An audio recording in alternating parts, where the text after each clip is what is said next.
이제 우리는 예루살렘으로 향하시는 예수님께 나온 네 번째 사람을 만나게 됩니다. 어떤 사람이 주께 와서 이르되 선생님이여 내가 무슨 선한 일을 하여야 영생을 얻을 수 있겠습니까? 이 사람은 아주 놀라운 사람입니다. 영생이라는 굉장한 주제를 가지고 예수님을 찾아왔습니다. 그래서 본문에서 이 사람은 어떻게 보면 가장 이상적이고 진실한 사람으로 나타납니다. 우리는 마태복음, 마가복음, 누가복음에서 이제 그 내용을 종합하면 이 사람이 어떤 사람인지 알 수 있습니다. 먼저 마태복음 오늘 본문 20절을 보면 이 사람은 나이든 노인도 아니고 어린아이도 아니고 청년임을 알 수 있습니다. 그리고 22절을 보면 재물이 많다 이렇게 기록이 되어 있습니다.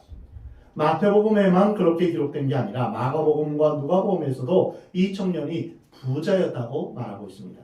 특별히 누가복음에서는 이 사람이 관원이었다라는 말을 덧붙이고 있습니다. 어떤 관리관으로 이르되 선한 선생이여 내가 무엇을 하여야 영생을 얻으리까?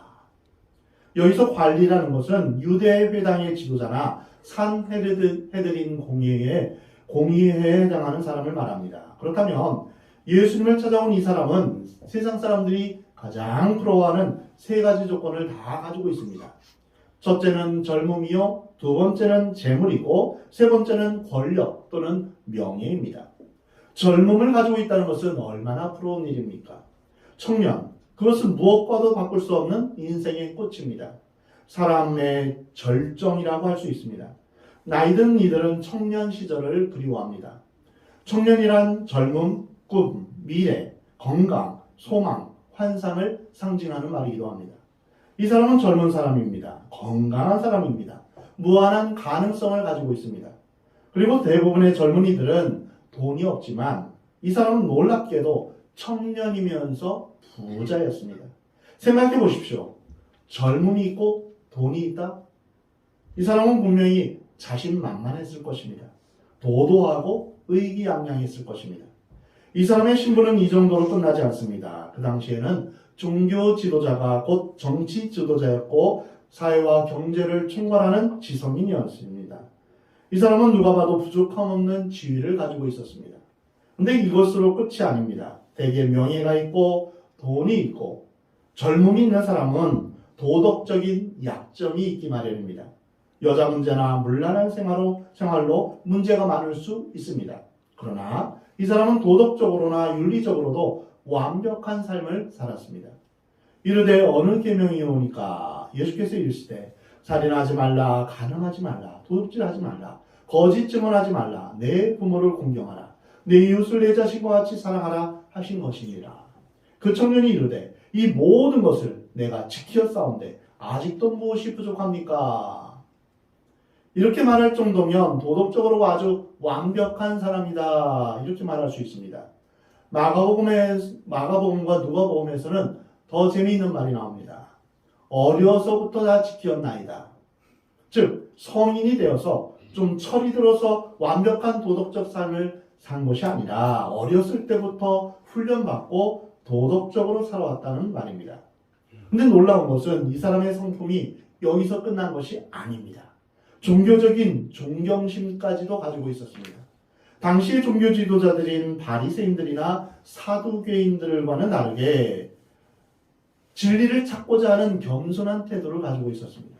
마가복음 10장 17절을 보면 예수께서 길에 나가실 때 한 사람이 달려와서 꿇어 앉아 묻사오되 이렇게 되어 있습니다. 유대인 가운데 그 정도의 신분과 위치에 있는 사람이면 대개 예수님에 대해서 빈정대는 말투를 가지거나 또는 예수님을 함정에 빠뜨리려는 질문을 던지는데 이 사람은 예수님이 길에 나오시자마자 달려가 꿇어 앉았다 이렇게 기록되어 있습니다. 신앙적인 겸손함까지 갖춘 사람입니다. 부족한 것 하나 없이 다 갖춘 사람입니다. 우리는 이 사람에게서 또 하나 놀라운 사실을 발견하게 됩니다. 달려와서 무릎을 꿇고 예수님께 이렇게 말합니다. 선한 선생님이여 이렇게 말합니다. 그는 예수님까지 알아보았습니다. 당시의 종교 지도자들은 예수님을 보는 눈이 없었습니다. 예수님을 경쟁의 대상이나 비방의 대상으로 생각했지 존경과 경외의 대상으로 생각하지 않았습니다. 근데 그는 예수님이 보통 사람이 아니라는 것을 빨리 눈치챘습니다. 예수님이 행하시는 기적이 초자연적인 기적이라는 것을 알았습니다. 그래서 이 청년은 최대의 경의를 표하는 것입니다. 당신은 선한 선생님입니다. 게다가 그는 예수님 앞에 질문을 했는데 그 질문의 내용이 놀랍습니다. 그것은 자기의 명예나 지위나 물질에 관한 질문이 아니고 영혼의 문제에 관한 것이며 가장 핵심적이고 본질적인 질문을 콕 집어서 질문한 것입니다. 그것은 바로 영생에 관한 질문입니다. 영생이란 무엇입니까? 왜 이것이 부자 청년에게 그렇게 중요했습니까? 예수님을 믿어도 헛되게 믿는 사람들이 많이 있습니다. 핵심을 찌르지 못하고 주변의 문제를 왔다 갔다 하는 사람들이 있습니다. 건강의 문제, 또한 사업의 문제, 또는 무슨 성공하는 것, 그거 가지고 예수님 믿으려고 그것 때문에 예수님을 찾고 구합니다. 그런데 아주 정확한 신앙의 본질에 해당하는 단어를 이 청년은 선택한 것입니다. 이것이 바로 영생입니다. 영생은 말 그대로 영원한 생명을 의미합니다. 이것은 현재로부터 시작해서 죽음 이후까지 이르는 생명입니다. 부자 청년은 그가 이 세상에서 얻을 것은 다 얻었습니다. 돈, 건강, 명예, 신앙적인 겸손, 도덕적으로 완벽한 삶. 이 땅에서 얻을 수 있는 것은 다 얻었습니다. 근데 이 사람의 야망은 끝나지 않았습니다. 내세까지, 다음 생애까지 그렇게 살고 싶은 것입니다. 자기가 돈을 벌듯이, 명예를 취하듯이, 건강을 누리듯이, 죽음 이후의 영혼의 문제까지도 안전하게 확보하기를 원했던 것입니다. 내가 무엇을 하여야 영생을 얻으리까? 이 짧은 한 문장에서 우리는 한 남자로서, 한 인간으로서 그가 소유했던 완벽한 야망을 발견할 수 있습니다. 그러나 예수님은 이 청년의 영적 갈급함과 요구가 진정한 영혼의 구원과는 아무 상관이 없는 허구라는 사실을 꿰뚫어 보셨습니다. 이 청년은 자기의 완벽한 삶과 논리 때문에 자신이 얼마나 허구성이 있는 인간이라는 것을 모르고 있는 것입니다. 주변 사람들은 더더욱 그의 신앙에 대해서 정확하게 판단할 수 없었습니다. 그러나 예수님은 그것을 놓치지 않으셨습니다. 그러면 이 청년의 신앙에 어떤 허구성이 있었을까요? 첫 번째로, 이 청년이 영혼에 대해서 관심을 가지고 있었지만 영생을 얻는 방법에 대해서 문제가 있음을 발견하게 됩니다. 다시 말하면 은혜와 믿음으로 영생을 얻는 것이 아니라 행위로 영생을 얻을 수 있다라고 생각했습니다. 여기서 영생을 얻다, 이 말은 유산을 얻다, 유산을 받는다라는 말과 같은 동사가 쓰입니다. 영생을 얻는다, 유산을 얻는다, 이게 같은 동사인데요. 유산은 가족에게만 주어지는 일방적인 선물입니다. 유산은 결코 자식이 아닌 외부인이 자신의 선행이나 업적에 대한 보상을 자랑하면서 당당하게 요구할 수 없습니다. 어떤 낯선 사람이 와가지고 아들도 아닌데 딸도 아닌데 이제 내가 이러이러한 일들을 했으니까 나에게 유산 주시오, 이렇게 말할 수 있습니까? 그럴 수 없습니다. 근데 포로로 갔다 온 이후에 많은 랍비들은 영생을 얻는 길로 율법을 철저히 지킬 것을 제시했습니다. 예수님은 이러한 시대 정신을 알고 계셨기에 계명을 지키라라고 말씀하셨습니다. 그러나 중요한 것은 이것이 영생에 이르는 계명인 줄 알면서도 이를 행할 수 있는 능력이 우리 안에 없다는 것입니다. 예수님은 단지 이것을 행하면 살 것이다 라고 말씀하셨을 뿐입니다. 잠언이나 시편이나 율법서에서 이런 말씀이 얼마나 많이 있습니까? 내가 이것을 행하면 복을 받고 또한 생명을 얻을 것이다. 이러한 말씀이 얼마나 많이 있는지 모릅니다. 문제는 이것을 행할 능력이 우리 안에 없다는 것입니다. 예수님은 이것을 행할 수만 있으면 살 수 있다, 이렇게 말씀하신 것입니다. 이것은 마치 내 앞에 10m가 되는 장벽이 있는데 맨몸으로 스스로 그것을 뛰어넘으면 영생을 얻을 수 있다. 이렇게 말씀하신 것과 같은 것입니다. 이 세상의 어느 누구도 율법을 온전히 다 지킬 수 있는 사람은 아무도 없습니다. 이 측면은 그러나 선의 문제, 율법과 도덕의 문제, 행위의 문제는 완벽하게 그 문제를 다 완벽하게 살았다 이렇게 생각했습니다. 그래서 그는 예수님을 선한 선생님이라고 불렀고 영생을 얻는 것도 행위로 얻을 수 있다고 굳게 믿었습니다. 그러나 성경에서 말하는 영생은 그가 생각하는 영생과 전혀 다릅니다. 성경에서 말하는 영생은 고대 이방인들의 사상이나 또는 헬라 철학에서 말하는 끝없는 세계가 아닙니다. 그것은 진화론적인 사고로 생각하는 무한한 미래도 아닙니다. 우리의 복제인간을 만들어서 장기를 끼우고 또 다른 장기를 또 끼우고 이러면서 계속 살아가는 그런 생명도 아닙니다. 뉴에이지의 운동에서 말하는 몇 억억 만년의 회귀 사상에서 나오는, 그래서 다른 걸로 회귀하고 환생하고 그러면서 계속 살아가는 그것도 아닙니다. 단순한 영원 불멸은 영생이 아닙니다. 성경에서 말하는 영생은 하나님 자신을 말합니다. 창세기 21장에서 아브라함은 브엘세바에 에셀 나무를 심고 거기서 영원하신 한 여호와의 이름을 불렀다라고 말씀하고 있습니다. 이 말씀에서 우리는 하나님 자신이 바로 영생의 본질임을 알 수 있습니다.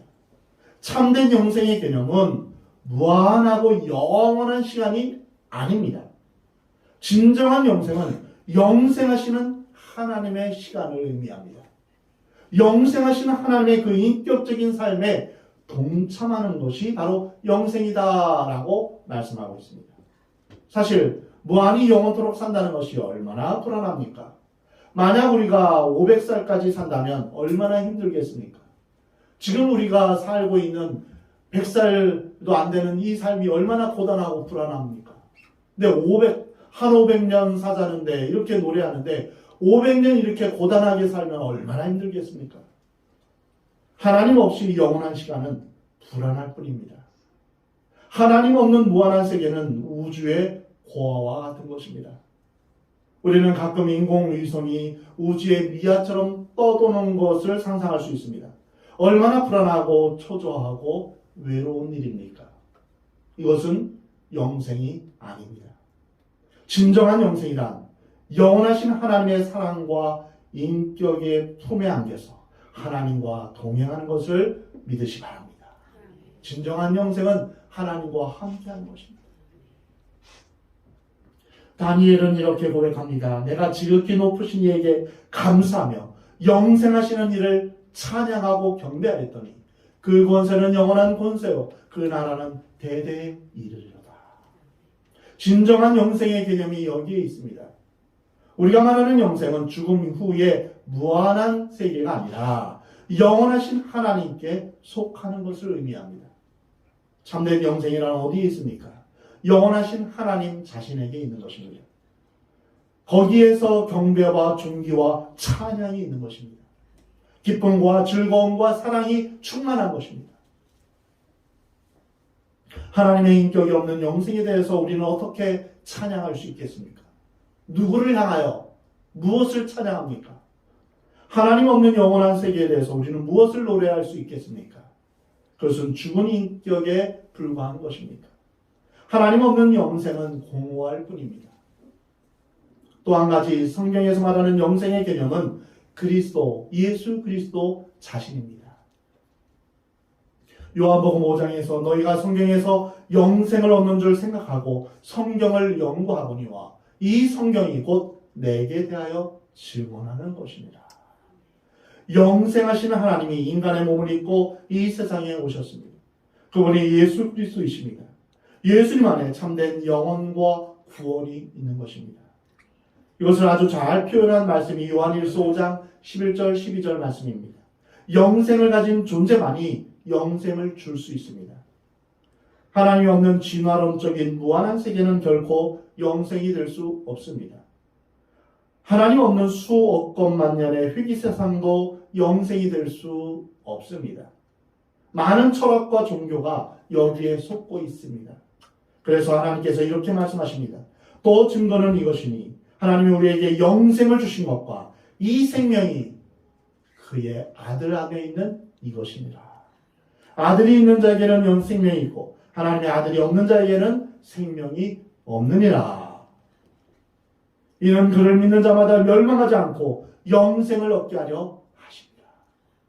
하나님의 독생자 즉 예수 그리스도를 믿는 자는 영생이 있다라고 말씀하십니다.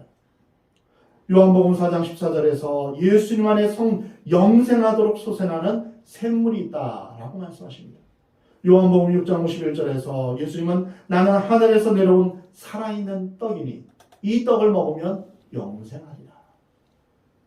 또한 요한복음 6장 54절에서 내 살을 먹고 내 피를 마시는 자는 영생을 가졌고 마지막 날에 내가 그를 다시 살릴 것이다.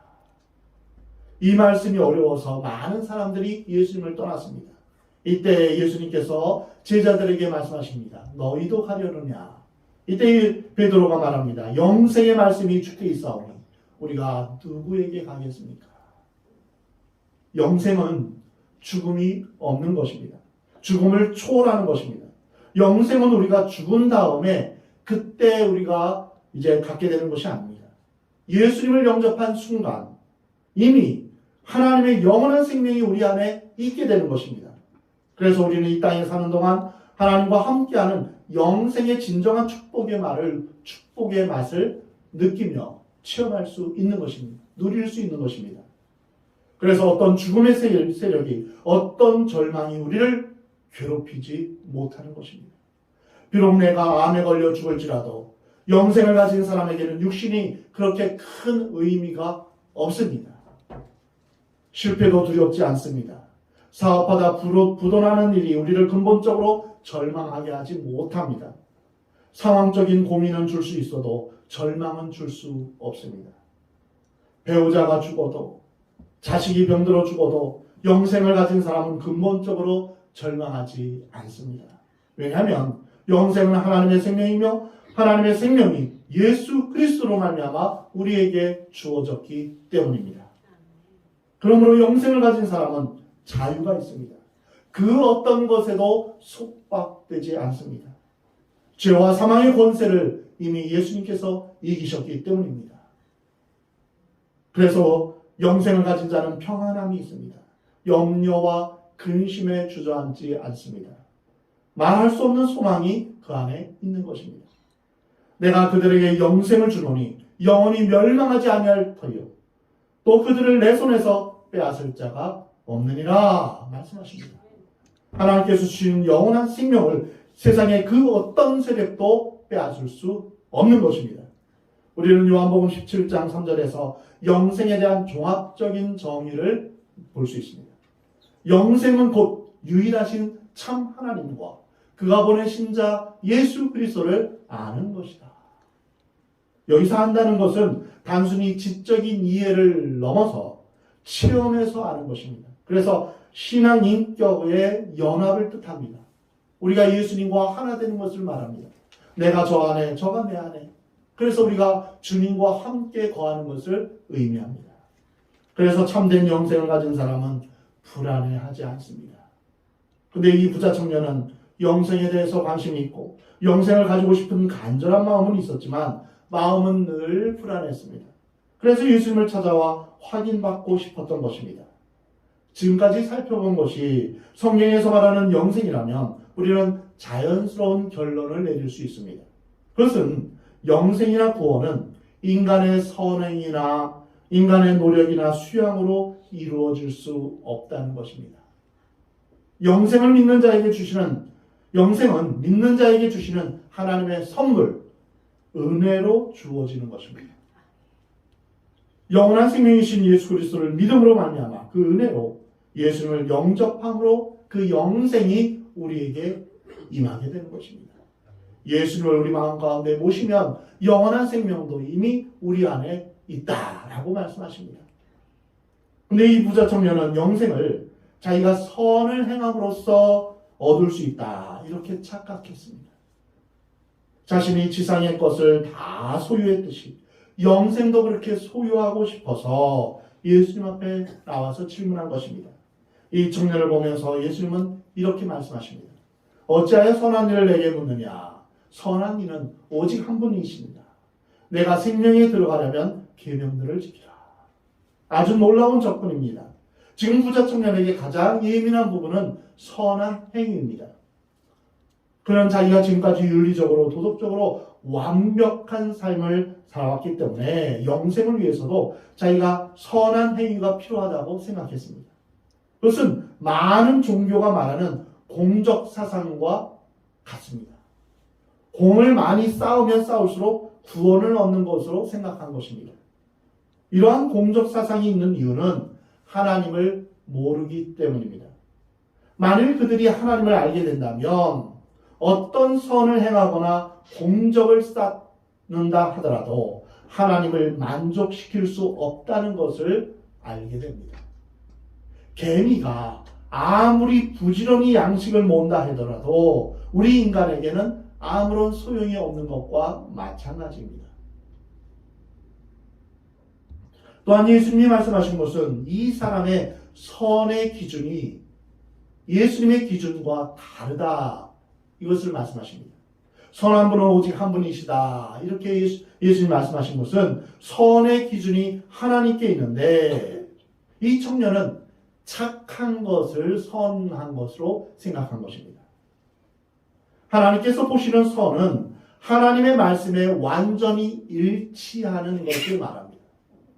그렇다면 이 세상에 선한 사람은 있을까요? 아무도 없습니다. 모든 사람이 죄를 범하였음에 하나님의 영광에 이르지 못한다라고 로마서 3장 23절에 말씀하십니다. 왜 이런 일이 있었을까요? 아담이 선악과를 따먹음으로 말미암아 선악의 기준이 하나님께 있는데 선악의 기준을 자기가 가져온 것입니다.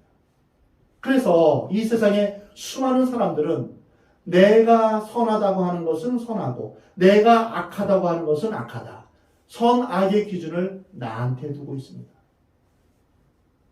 이것이 선악을 알게 하는 나무 열매를 따먹은 것에 대한 결과입니다. 그래서 자신이 하나님이 되고자 하는 그것이 바로 죄입니다. 하나님께서 원하시는 선은 몇 가지 규정만 잘 지킨다고 해서 되는 것이 아닙니다. 율법의 정신에 일치하는 것을 의미합니다. 선은 내 기준으로 좋은 일 많이 하는 것이 아니라 하나님 기준으로 하나님의 말씀에 나 자신을 맞추는 것입니다. 그는 예수님을 선한 선생님이라고 불렀습니다.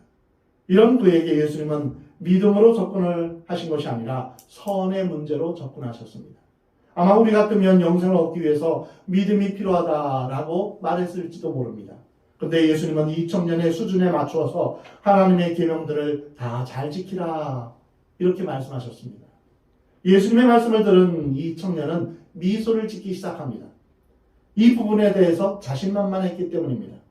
이르되 어느 계명이오니까 이 얼마나 도덕과 선행에 흠이 없다는 자부심 가득한 표현입니까? 부자 청년은 눈이 반짝반짝해지면서 속으로 됐다. 이제 영생을 내가 얻을 수 있다. 이렇게 생각했을 것입니다. 우리 주위에서도 가끔 이런 사람들을 만날 수 있습니다. 좀 부족한 사람은 전도하기 쉽습니다. 근데 도덕적으로 완벽하게 사는 사람, 자신이 착하다고 생각하는 사람은 전도하기가 어렵습니다. 그런 사람들은 어려서부터 좋은 교육을 받고 예절 바르게 아주 잘 살아왔습니다.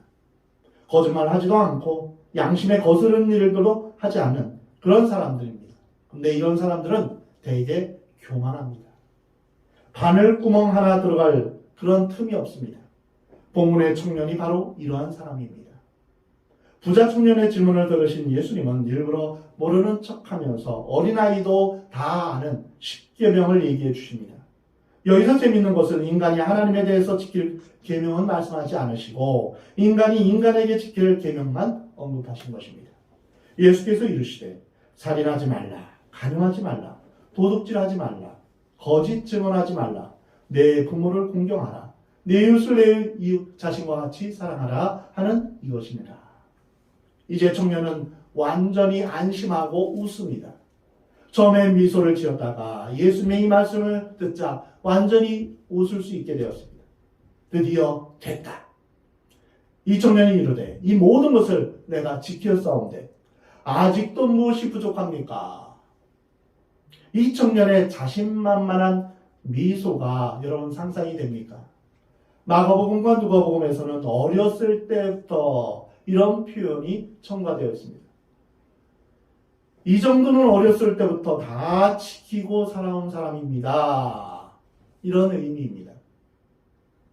이때 예수님께서 그 영혼을 꿰뚫어 보셨습니다. 예수께서 이르시되 내가 온전하고자 할진대 가서 내 소유를 팔아 가난한 자들에게 주라. 그리하면 하늘에서 보화가 내게 있으리라. 그리고 와서 나를 따르라. 예수님은 이 청년의 깊은 내면을 다 보고 계셨습니다. 하나님은 우리의 외모를 보지 않으십니다. 우리의 영혼 깊은 곳을 하나님은 다 아십니다. 이 사람의 신앙의 특징은 여러 율법을 다 잘 지키는데 거기에는 사랑이 없던 것입니다. 왜 예수님께서 마치 계명을 지키면 구원을 얻을 것처럼 그렇게 계명을 지키라고 하셨을까요? 그것은 계명을 대하는 태도를 보면 구원받은 백성인지 아닌지 알 수 있기 때문입니다. 이미 믿음으로 구원받은 백성들은 계명을 지키는 것 자체가 목적이 아닙니다.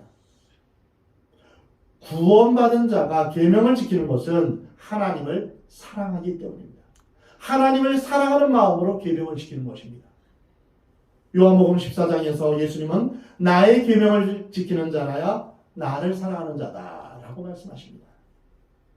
계명을 지킴으로 구원을 받는 것이 아니라 구원받았기 때문에 하나님을 사랑함으로 예수님을 사랑함으로 우리가 계명을 지키는 것입니다. 그러나 사람들은 하나님을 사랑하는 마음이 없이 이웃을 사랑하는 마음 없이 계명만 지키면 구원을 받을 수 있다. 이렇게 착각합니다. 사람들은 하나님을 사랑하는 것보다 더 사랑하는 것을 무언가를 각각 갖고 있습니다. 사람마다 자기 내면 속에 하나님 아닌 다른 무언가를 둘 수 있지만 이 청년의 경우에는 물질에 대한 집착, 돈에 대한 애착이 있었습니다. 이웃을 사랑한다고 말하지만 실제로는 재물을 더 사랑하는 것입니다. 예수님께서 그것을 찌르신 것입니다. 결국 무슨 선한 일을 해야 영생을 얻을 수 있습니까? 이 질문에 주님께서 대답하셨습니다. 행위로 이런 행위를 해라라고 말씀하셨죠. 그런데 그 선한 일을 행하지 못하였으므로 영생의 길에 들어서지 못한 것입니다. 예수님께서 가서 내 소유를 팔아 가난한 자들에게 주라 라고 하셨는데 자칫하면 이 말씀을 오해하기 쉽습니다. 여기서 우리가 꼭 기억할 게 있습니다. 물질을 포기하는 것만이 구원의 필수 요건이다. 이 뜻이 아니라는 것입니다. 예수님을 잘 믿으려면 구원받으려면 당장 집에 가서 있는 재산 다 팔아서 가난한 자들에게 준 다음에 와서 예수님 믿어라 그런 뜻이 아닙니다. 구원은 은혜로 믿음으로 얻는 것입니다. 내가 있는 모든 것을 다 주님 앞에 드린들 그것이 우리의 구원과 무슨 상관이 있겠습니까? 이 말씀의 뜻은 자신의 모든 소유권을 하나님께 이전해야 된다는 것입니다. 우리가 예수님을 향하여서 나의 주님 이렇게 고백하는 것은 나의 모든 것은 다 하나님의 것입니다. 이것을 고백하는 것입니다. 근데 이 청년에게는 물질이 문제가 되는 것입니다. 만약 어떤 사람이 하나님이 원하시지 않는 여자와 교제를 하고 있는데 하나님께서 그 여자를 놔두고 와서 나를 섬기라 하면 그는 당황하기 시작할 것입니다. 어떤 좋은 지위에 있는 사람에게 예수님께서 그 지위를 버리고 와서 나를 섬기라 라고 말씀하실 수 있습니다. 이럴 때 그 사람이 주저하고 망설인다면 그에게 있어서 우상은 무엇이겠습니까? 하나님을 만나는 데 있어서 숨어있는 내면의 장애물이 무엇입니까? 어떤 사람에게는 이성에 대한 사랑이라는 감정이고, 어떤 사람에게는 지위가 될 수 있고, 또 어떤 사람에게는 물질에 대한 욕심이 될 수도 있습니다. 하나님 나라보다, 영생을 얻는 것보다 더 소중한 것, 포기하지 않는 것이 있다면 그것이 바로 우상이 될 수 있다는 것입니다. 부자 청년에게 있어서 구원의 장애물은 돈이요 물질이었습니다. 그것을 예수님께서 보시고 딱 집어내신 것입니다. 이 청년은 이 세상의 재물을 포기하는 것을 큰 것으로 생각했는데 사실 예수님이 그에게 주실 영생에 비하면 아무것도 아닙니다. 그러나 오늘 본문 22절에서 그 청년이 재물이 많음으로 이 말씀을 듣고 근심하며 갑니다. 부자 청년은 돈이 있었고 젊음이 있었고 명예도 있었고 삶도 도덕적으로 완벽했습니다. 게다가 신앙적인 겸손함까지 있었습니다. 예수님 앞에 무릎 꿇고 나와서 진지하게 영생에 대해서 질문했던 것입니다. 근데 예수님은 그것들을 보시지 않으셨습니다. 거기에는 관심을 두지 않으셨습니다. 예수님은 그 청년의 마음 깊은 곳에 물질에 대한 집착이 있음을 보셨습니다. 그리고 그것을 찌르셨습니다. 그러자 그 청년이 깜짝 놀랐습니다. 엄청난 충격을 받은 것입니다. 그리고 갈등하고 고민하기 시작했습니다. 이처럼 우리가 말씀을 들으면 갈등하고 고민합니다. 누구든지 하나님의 말씀을 들으면 갈등하고 고민하게 마련입니다. 사랑하는 성도 여러분, 여러분의 우상은 무엇입니까? 지금 하나님과 여러분의 깊은 관계를 막고 있는 벽은 무엇입니까? 제가 하나님을 믿긴 하겠는데 이것만큼은 건들지 말아주세요. 이렇게 생각하는 것은 무엇입니까? 예수님께서는 그것을 보고 계십니다. 우리가 할렐루야를 외치며 하나님을 섬기는 척 하지만 하나님은 하나도 안 들으십니다. 우리 앞에 우상을 보고 계십니다. 내가 하나님을 잘 믿는 척 하지만 너와 나 사이의 우상을 빨리 치워버려라 말씀하십니다. 놀랍게도 하나님은 우리의 우상을 정확하게 짚어내십니다. 하나님보다 예수님보다 더 사랑하는 것이 있다면 그것이 곧 우상이 되는 것입니다. 주의 손이 주야로 나를 누르시오니 내 진액이 빠져서 여름 가뭄에 마름같이 되었나이다. 사랑하는 성도 여러분, 하나님께서 우리에게 주시는 말씀이 바로 이것입니다. 하나님께서 치워버리라고 말씀하실 때 우리는 고민하게 됩니다. 지적을 받을 때 우리는 고민하게 됩니다. 물론 괴로워해야 합니다. 그러나 이 청년처럼 근심하며 예수님을 떠나지는 말아야 합니다. 그의 비극은 무엇입니까? 예수님의 말씀을 듣고 진지하게 고민하고 근심하는 것까지는 좋았습니다. 그러나 근심하고 나서 그냥 떠나버렸습니다. 이것이 문제입니다. 우리는 근심하며 주님께로 돌아가야 합니다. 사랑하는 성도 여러분, 배와 그물을 버리고 주님을 따랐던 갈릴리의 제자들처럼 회개하며 자신의 재물을 내놓았던 삭개오처럼 하나님의 말씀을 받았을 때 나와 하나님 사이의 모든 장애물들, 모든 우상들을 치워버리고 주님만을 따르는 복된 여러분이 되기를 우리 주님은 원하십니다. 우리의 마음에 있는 우상들, 내 고집, 내 욕심, 나의 고정관념, 편안하고 싶은 나의 게으름, 순종하고 싶지 않은 마음, 내가 포기하고 싶지 않은 나의 자존심, 하나님과 나의 관계에 있어서 방해되는 것들을 하나님께서 말씀하실 때 과감히 버릴 수 있는 용기를 달라고 여러분 기도하시기 바랍니다. 하나님 나라를 위해 영생을 얻기 위해 어떤 무엇이 나에게 도움이 되지 않는다라는 것을 깨달았다면 그것을 과감하게 버리시기 바랍니다. 그리고 주님 품에 거하는 여러분이 되기를 우리 주님은 원하십니다. 이 세상을 사랑하지 않고 주님만을 따르는, 주님만을 사랑하는 여러분 되시기 바랍니다. 예수님을 믿고 예수님과 하나 되어 주의 말씀을 따라 살아감으로 말미암아 하나님께서 주시는 영생의 삶을, 천국의 삶을 이 땅에서 누리며 사는 복된 여러분의 삶이 되기를 우리 하나님은 원하십니다.